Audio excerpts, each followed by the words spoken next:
Corona lock down کے باعث تمام جہاں پر سرکاری اور پرائیویٹ سکولز بند ہوئے، تو اس کے ساتھ ساتھ جہاں مزدور طبقہ پریشان ہے، تو اس کے علاوہ جو ہے وہ اساتذہ کرام، ٹیچرز حضرات وہ بھی پریشان دکھائی دیے، کیونکہ جن کی روزی اور جن کے کاروبار ہی اسکول سے منسلک تھا، تو جب گزشتہ 1 سال سے اسکول بند ہونے سے اساتذہ کرام جو ہے وہ خاصے پریشان دکھائی دیا. تو ہمارے ساتھ ایک ایسے ہی اسکول پرنسپل موجود ہیں جو کہ گزشتہ 26 سال سے اسکول چلا رہے تھے، لیکن اب جو ہے وہ حالات کے سائے انہوں نے جو ہے وہ پرچون کی دکان کھولی ہے اپنے بچوں کو کھلانے کے لیے، اپنے بچوں کا پیٹ پالنے کے لیے. ہمارے ساتھ موجود ہیں شوکت علی، ان سے جانتے کہ کیا کہیں گے. سر بتائیے گا، اب 26 سال سے اسکول چلا رہے ہیں، کیا ایسی مجبوری بنی کہ آپ کو یہ پرچون کی دکان کھولنا پڑی؟ بسم اللہ الرحمن الرحیم. اقرا بسم ربک الذی خلق رب زدنی علما رب زدنی علما. صلی علی نبینا صلی علی محمد. میرا نام شوکت علی قادری ہے. میں علی پبلک اسکول کا روح رواں ہوں. تقریباً 26 یا 7 ایئر سے میں اسکول چلا رہا ہوں. اپنے علاقے کی سدھپورہ کی تعلیم کے میدان میں خدمت کر رہا ہوں. الحمدللہ غربا اور مساکین کے بچوں کو بھی پڑھایا. میرے پاس کافی تعداد میں کورونا وائرس سے پہلے بچے تھے، پڑھتے تھے. اب چونکہ تقریباً سوا سال ہو گیا ہے، کورونا بعد کے سلسلہ میں گورنمنٹ نے تقریباً تمام ادارے بند کیے، لیکن سب کچھ کھول دیا. اسکول جو مادر قوم کے لیے معمار کی حیثیت رکھتا ہے، یہاں سے بچے پڑھ لکھ کے آگے بڑھتے ہیں، اعلیٰ عہدوں پہ فائز رہتے ہیں، وطن کی ملک و ملت کی خدمت کرتے ہیں. تقریباً سوا سال سے اسکول بند ہیں، اور ہم کوشش کرتے رہے کہ بچوں کو بڑھا کے پڑھائیں، اور اسکولوں کو ایسے سمجھ رہا ہے جیسے کوئی ہیروئن کا اڈا ہے. یہاں پولیس والے چھاپے مارتے ہیں، جی آپ نے کیوں ادارہ کھولا ہوا ہے. یہاں بچوں کو تعلیم دینی ہے، یہاں بچہ پڑھ لکھ کے اعلیٰ مقام پہ پہنچتا ہے، وطن عزیز کی خدمت کرتا ہے. ان اداروں کو گورنمنٹ نے بند کیا ہوا ہے. تمام تر بازار کھلے ہوئے ہیں. جی بہت شکریہ شاہدہ گھومن، آپ تفصیلات سے آگاہ کر رہی تھی کہ پرائیویٹ اسکول کے پرنسپل شوکت علی نے بچوں کا پیٹ پالنے کے لیے کریانہ دکان کھول لی ہے.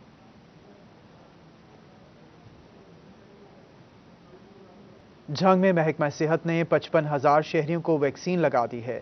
ڈی ایچ کیو ہسپتال سمیت 6 ویکسینیشن سینٹرز میں ویکسینیشن کا عمل مزید بہتر کرنے کی ہدایات جاری کر دی گئی ہیں. بات کریں گے مبشر حسن نقوی سے. جی مبشر. کورونا وبا سے شہریوں کو محفوظ رکھنے کے لیے جھنگ میں ویکسینیشن کا عمل جاری ہے. محکمہ صحت جھنگ نے 6 مقامات پر ویکسینیشن سینٹر بنائے گئے ہیں، جہاں پر مرد و خواتین کی ویکسینیشن جو ہے وہ جاری ہے. جبکہ ڈی ایچ کیو ہسپتال میں بنایا گیا سینٹر واحد سینٹر ہے جہاں پر 24 گھنٹے ویکسینیشن کا عمل جاری ہے. تاہم اس حوالے سے محکمہ صحت کا یہ کہنا ہے کہ ابھی تک ضلع جھنگ میں 55,000 افراد کی ویکسینیشن کر دی گئی ہے. اور اس حوالے سے جو ڈی ایچ کیو ہسپتال میں بنایا گیا ویکسینیشن سینٹر ہے، یہاں پر جو تربیت یافتہ عملہ ہے اس کی ڈیوٹیاں لگائی گئی ہیں. یہاں پر جو ہے وہ ڈاکٹرز کو جو ہے اس بات کا پابند بنایا گیا ہے کہ ان کی نگرانی میں یہ ویکسینیشن کا عمل جاری رہے گا. تاہم محکمہ صحت نے شہریوں سے اپیل کی ہے کہ وہ نہ صرف ویکسینیشن کروائیں بلکہ محکمہ صحت کی جانب سے اپیل کی جا رہی ہے شہریوں سے کہ ویکسینیشن کروائی جائے اور ایس او پیز کا بھی خیال رکھا جائے. بہت شکریہ، آپ تفصیلات سے آگاہ کر رہے تھے. ڈویژنل کمشنر ثاقب منان اور ایم پی اے فردوس رائے کا سوشل سیکیورٹی ہسپتال کا دورے کا احوال جانیں گے آزادار حسین سے. جی آزادار حسین. بالکل، کمشنر ڈویژن فیصل آباد ثاقب منان اور ایم پی اے فردوس رائے نے سوشل سیکورٹی ہسپتال میں واقع کورونا ویکسین سینٹر کا وزٹ کیا. اس وزٹ کا مقصد کیا جانتے ہیں. سر کیا کہیں گے وزٹ کے بارے میں؟ جی بہت شکریہ. میں اور میڈم فردوس رائے آج یہاں پہ سرپرائز وزٹ کے لیے آئے تھے. جیسے کہ آپ کے علم میں ہے کہ یہ ویکسینیشن سینٹر جو مدینہ ٹاؤن میں واقع ہے، کچھ دن پہلے اس کا افتتاح ہوا تھا، تو آج ہم نے ضروری سمجھا کہ دیکھیں گے یہاں پہ انتظامات تسلی بخش ہیں کہ نہیں. انتظامات کو تسلی بخش پایا گیا. یہ اس وقت 500 سے 700 افراد کی ڈیلی ویکسینیشن کر رہے ہیں. ان کو میں نے ٹارگٹ دیا ہے کہ آپ نے 1000 کا فگر کراس کرنا ہے. اس کے لیے ہم نے ان کے ساتھ حکمت عملی بھی طے کر لی ہے. آپ کی وساطت سے میں یہ گزارش ضرور کروں گا کہ وہ تمام آبادی جو مدینہ ٹاؤن اور اس کے ملحقہ علاقوں میں رہتی ہے وہ اسی سینٹر سے رجوع کریں. ویسے تو دوسرے آبادی کا بھی کوئی صاحب یہاں پر آ جائیں تو یہ اس کو ریفیوز تو نہیں کریں گے، لیکن ہماری اور آپ کی سہولت میں یہ بہتر ہے کہ اس کی ملحقہ آبادی یہاں پہ تشریف لائیں. ٹائمنگ کا پتہ ہے کیا ٹائمنگ؟ یہ صبح 8 بجے شروع ہوتا ہے جی، رات تک چلتا ہے 8 بجے 12 آور.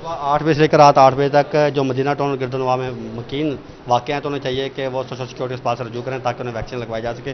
میڈم آپ میسج دینا چاہتے ہیں؟ بسم اللہ الرحمن الرحیم.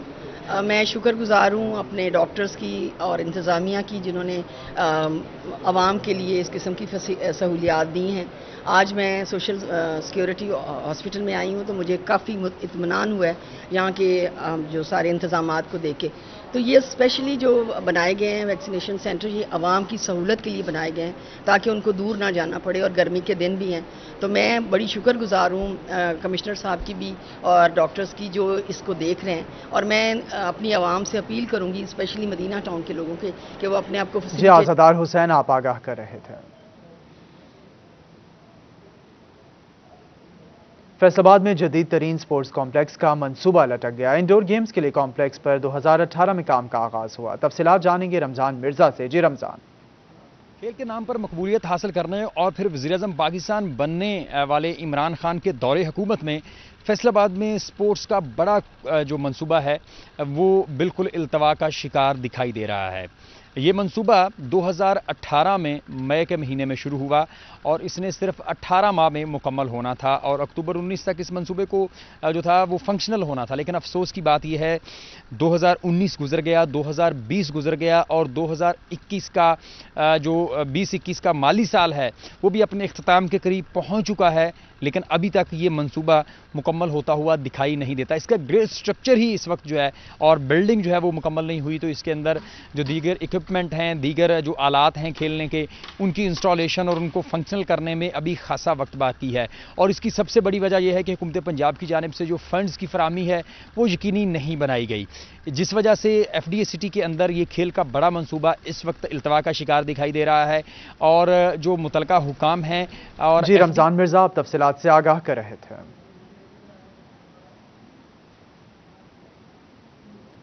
چنیوٹ کے نواحی علاقے بھوانہ میں ایک ہی خاندان کے 9 افراد پیدائشی معذور, 6 لڑکیاں 3 لڑکے چلنے پھرنے سے قاصر ہیں. برطانیہ کی کیئر اینڈ ریلیف فاؤنڈیشن نے خاندان کے لیے الیکٹرک ویل چیئرز بھجوا دی ہیں. اسی پر بات کر لیں گے بیورو چیف چنیوٹ وقار گھمن سے. جی وقار آگاہ کیجیے گا. آج ہم چنیوٹ کی تحصیل بھوانہ کے ایک ایسے گھرانے میں موجود ہیں جہاں پہ تمام جو افراد ہیں وہ معذوری کا شکار ہیں, چلنے پھرنے سے قاصر ہیں.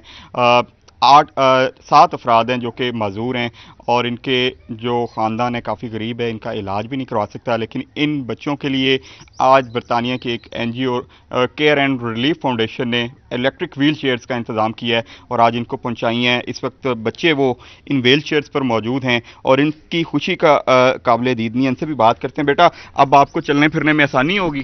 جی بہت آسانی ہوگی. آپ کا بہت شکریہ گزار ہیں ہم کو تو نے دی ہے ویل چیئر. اگر ہمارا علاج ہو سکتا تو پلیز وہ بھی علاج آپ کروا دیجیے. آپ سے ساتھ ہماری پہلے چلن پھرن سے کتنا مسئلہ پیش آتا سی؟ پہلے بہت آندا سی, ریڑھ دے سی, ریڑھیا ہی نہیں جانا سی, ہاتھ پیر سڑ جاندے ہیں جی ساڈے. ہن سن ویل چیئر تھوڑا سا دیتے, بڑا گزارا. آپ بتاؤ یہ اس سے اب فائدہ ہوگا؟ جی آپ کا بہت شکریہ ادا کریے. بالکل جی, یہ اس این جی او کا شکریہ ادا کر رہے ہیں. ان کے جو بڑے بھائی ہیں وہ بھی ہمارے ساتھ موجود ہیں, ان سے بات کرتے ہیں. ڈاکٹروں نے ان کے علاج کے بارے میں کچھ بتایا کہ علاج ہو سکتا ہے؟ جی سر, ڈاکٹر صاحب نے کہا ہے کہ علاج ہو سکتا ہے. ہم کافی دفعہ میو اسپتال بھی گئے ہیں, اسلام آباد بھی گئے ہیں, مطلب کہ بڑے شہروں کے جتنے بھی اسپتال بڑے بڑے ہیں نا, ہم ان کو بچوں کو وہاں تک بھی لے کے پہنچے ہیں. لیکن وہ آگے سے کہتے ہیں کہ ان کا علاج بیٹا بہت مہنگا ہے, ان کو گھر لے کے چلے جائیں, ان کا تو علاج ماشاءاللہ بہت زیادہ مہنگا ہے. تو آپ کیا کر رہے ہیں؟ تو کچھ دن ہم نے ایڈمٹ بھی کیے ہیں, لیکن جتنا پیسہ تو ہمارے پاس تھا وہ تو ہم نے لگا دیا ہے. اب ہم کیا کریں, گھر میں اتنے بچے ہیں, ایک سارا ہے, پھر کیا کر سکتا ہے. کیئر اینڈ ریلیف فاؤنڈیشن میں پاکستان کے جو نمائندے ہیں وہ بھی ہمارے ساتھ موجود ہیں. کس طرح یہ لوگ آپ تک پہنچے اور کس طرح آپ نے ان کی ہیلپ کی؟ 7 ویل چیئرز دی ہیں آپ نے بچیوں کے لیے, آپ نے سلائی مشینیں دی ہیں, کیا کہیں گے اس پہ؟ جی میں یہ بتا دوں کہ کیئر اینڈ ریلیف فاؤنڈیشن ایک رجسٹرڈ ادارہ ہے ہمارا, یو کے میں بھی اور پاکستان میں بھی. تو یہ سینہ پہ سینہ تک پیغام پہنچتا ہے ایسے معذور افراد کا. ہم پاکستان بھر میں الحمدللہ خدمت کر رہے ہیں ایسے لوگوں کی. تو جو مجھے پتہ چلا کہ ان کے اس گھر میں 7 افراد, 6 بہنیں اور 1 بھائی یہ معذور ہیں. تو ہم نے اپیل کی اپنے دیکھنے والوں سے, مخیر حضرات سے. الحمدللہ تمام ناظرین نے بڑا اچھا رسپانس دیا اور ہم نے ان کا دیا وہ تحفہ آج اللہ کے فضل و کرم سے ان تک پہنچا دیا ہے. اور مزید میں چاہوں گا کہ جو دیکھنے والے ہیں وہ ذرا تعاون کرتے رہیں, تاکہ ہم جو پاکستان بھر میں کئی معذور افراد ہیں, ہمارے پاس ہزاروں کالز آئی ہوئی ہیں, ان تک ہم نے تحفے پہنچانے ہیں. وہ اگر ہم سے تعاون کرتے ہیں انشاءاللہ ان تک پہنچ جائیں گی تو چیزیں. بالکل جی، ان بچوں کا بھی یہی مطالبہ ہے اور اس گھر کے جو سربراہ ہیں ان کا بھی یہی کہنا ہے کہ اگر حکومت ان کے ساتھ تعاون کرے تو یہ تمام بچے اپنے پاؤں پہ کھڑا ہو سکتے ہیں، چلنے پھرنے کے قابل ہو سکتے ہیں، اپنی زندگی کو نارمل انسان کی طرح جی سکتے ہیں، اور ان کو حکومتی امداد کی ضرورت ہے تاکہ ان کا علاج ہو سکے.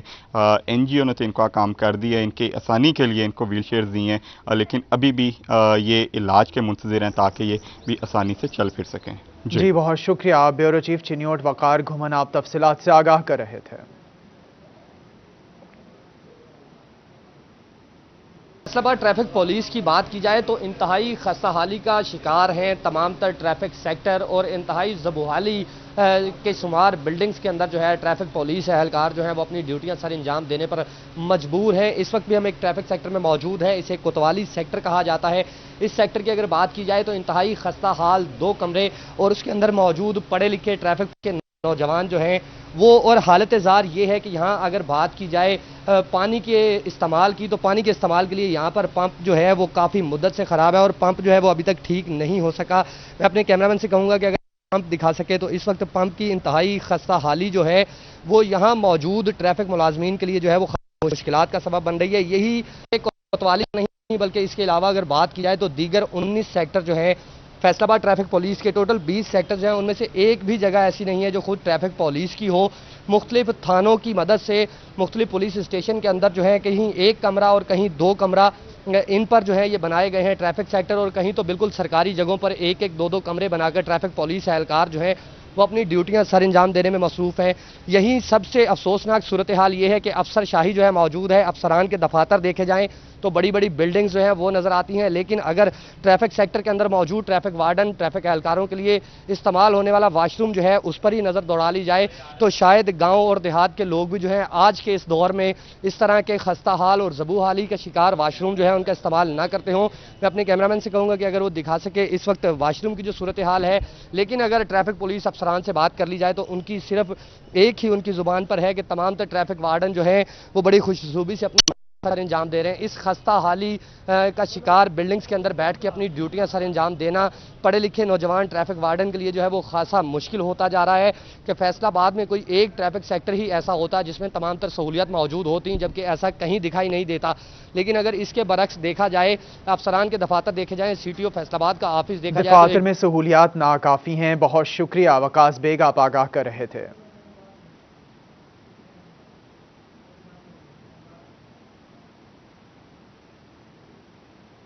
سپریم کورٹ کی جانب سے بلدیاتی نظام بحال ہونے کے بعد کام شروع کر دیا گیا ہے. مزید تفصیلات جان لیں گے شاہد محمود سے. جی شاہد، آگاہ کیجیے گا. جی بالکل، سپریم کورٹ اور پاکستان کی جانب سے بلدیات کا سسٹم بحال کرنے کے بعد آج جو ہے ٹوبا ٹیک سنگھ میں ضلعی چیئرپرسن فوزیہ خالد وڑائچ کی زیر صدارت آج پہلا اجلاس ہوا ہے، جس کی ان کو نے صدارت کی. میرے ساتھ اس وقت موجود بھی ہیں، ان سے بات بھی کریں. میڈم، کس طرح دیکھتے ہیں کہ آج اجلاس پہلا ہوا ہے جب سے بلدیات جو ہے نظام بحال ہوا ہے، کیا کہیں گے آج کے اجلاس کے حوالے سے؟ بسم اللہ الرحمن الرحیم. ہم لوگ جو ہیں سپریم کورٹ کے آرڈر سے بحال ہوئے ہیں، اور آج ایک شکر گزاری کا بھی تھا دن ہم منا رہے تھے کہ جس میں ہم لوگ سپریم کورٹ کا شکریہ ادا کیا ہے کہ جنہوں نے ایک تاریخ ساز فیصلہ دیا اور ہمیں بحال کیا. اور دوسرا ہم لوگ اسی وجہ سے ذرا ایک اویئرنیس بھی ہے کہ سارے چیئرمینس کو پتہ ہو کہ آپ لوگ بحال ہو چکے ہو، اور فردر ہم لوگ کیا اسٹریٹجی ہے، ہم لوگ عدالت میں کس طرح سے اور لڑ رہے ہیں، اس چیز کے بارے میں ایک تھوڑا بریفنگ پروگرام تھا. اس کے بعد اختیارات کی بات ہے. اختیارات کے بعد ہم انشاءاللہ یہ کوشش کریں گے ہمارے پاس بجٹ دیں اس کا ضلع کونسل کا، اور ہمارے پاس ان کی سکیمز آلریڈی تھیں ضلع کونسلز کی جب ہم لوگوں کا یہ ادارہ توڑ دیا گیا تھا. تو سکیمز کا تو ایسا مسئلہ نہیں، وہ ہم لوگ انشاءاللہ ہمارے پاس موجود ہیں، وہ ہم لوگ لے کے چلیں گے. اب اگلی جو جنگ ہم لوگ عدالت میں لڑ رہے ہیں وہ اپنے اختیارات کی لڑ رہے ہیں. جی میڈم، کس طرح دیکھتے ہیں کہ آپ نے کہا اسکیمز، جب اسکیم ہوگی اس طرح کی بجٹ پہ بات ہوگی تو پھر اپوزیشن بھی یہاں پہ بیٹھی ہوگی، کیونکہ آج تو موجود نہیں ہے. جب تمام یہ سسٹم چلے گا تو پھر تو پریشانی بھی کوئی آپ کو دیکھنے کو نظر آئے گی؟ نہیں، الحمدللہ ایسی کوئی بات نہیں. ہماری یہاں پر میجورٹی ہے اور ہم لوگ اکثریت میں پہلے بھی یہاں پر بیٹھے ہوئے تھے اور ہماری وہ اکثریت موجود ہے. تو اس لیے انشاءاللہ تعالی ہمیں اختیارات ملیں، ہم لوگ بجٹ وغیرہ وہ منظور ہوں گے انشاءاللہ، اور ہاؤس چلیں گے. لیکن یہ کہ ہم اپوزیشن کو بھی ساتھ لے کر چلیں گے، کیونکہ ادارے ظاہر ہے ایک دوسرے کو ساتھ لے کے چلنے کا اور برداشت کرنے کا نام ہے. جی بالکل، اس طرح بات سنیں ضلعی چیئرپرسن فوزیہ خالد وڑائچ کی. ان کا کہنا ہے کہ اپوزیشن کو جی شاہد، آپ تفصیلات سے آگاہ کر رہے تھے.